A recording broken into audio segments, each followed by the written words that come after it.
Hi guys, जय Jagannath. Welcome कर मेरा गोटे फ्रेश ब्लॉग।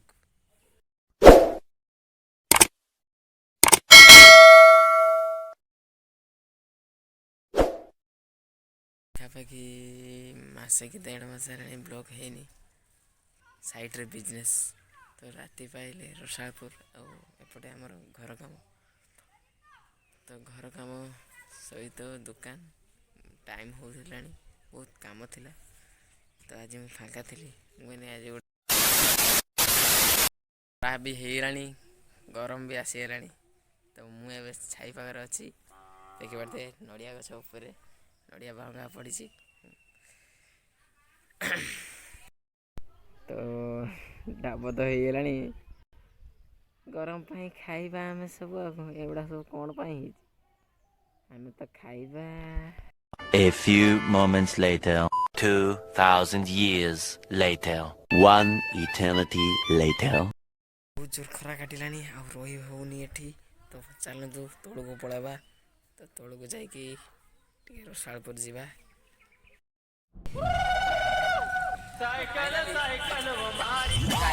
चले जाए रसालपुर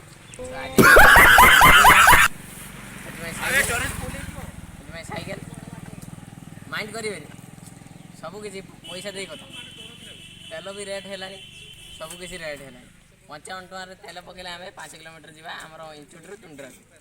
तो 55 टका कौटे आस सब तो से बापा माँ तो केते दिन आम चोरी कर बापा पकेट रे आ गाड़ी चलेवा से मु गोटे उपाय खोजली क्या हुआ साइकिल हुआ मेरे साइकिल हुआ तपस करो।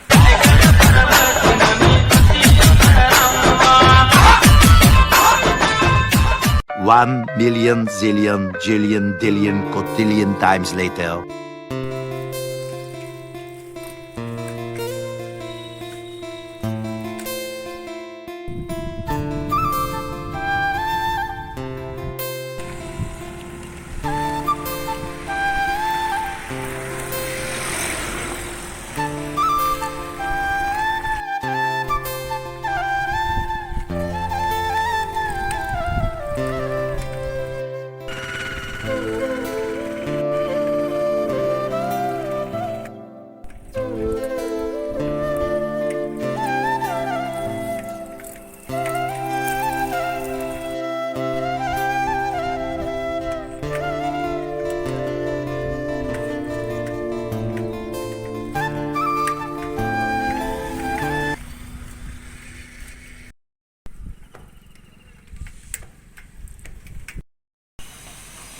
Hours later.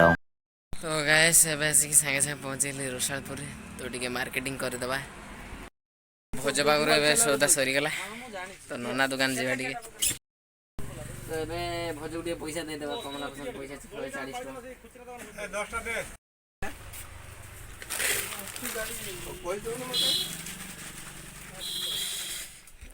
तो मु भितर को ए पड़ी आसी सौदा टे काटिदेवा कहीं आगे बहुत भिड़ अच्छी नना कहीं क्या हे जहाँ लगे निजे खोलिक नहीं पड़ो।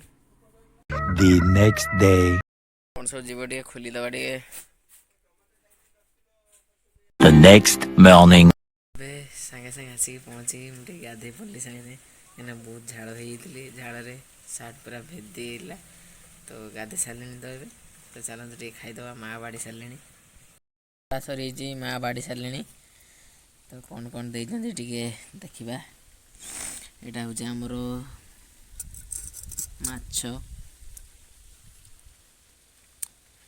हूँ आमर बीम आलू भजा यहाँ हूँ आमर कुंदुड़ी आलू पकईकि गोटे पतुआ खाईदबा माछ बीम आलू भजा कुंदुड़ी आलू पतुआ। तो आज ब्लॉग तो रही जय श्री राम।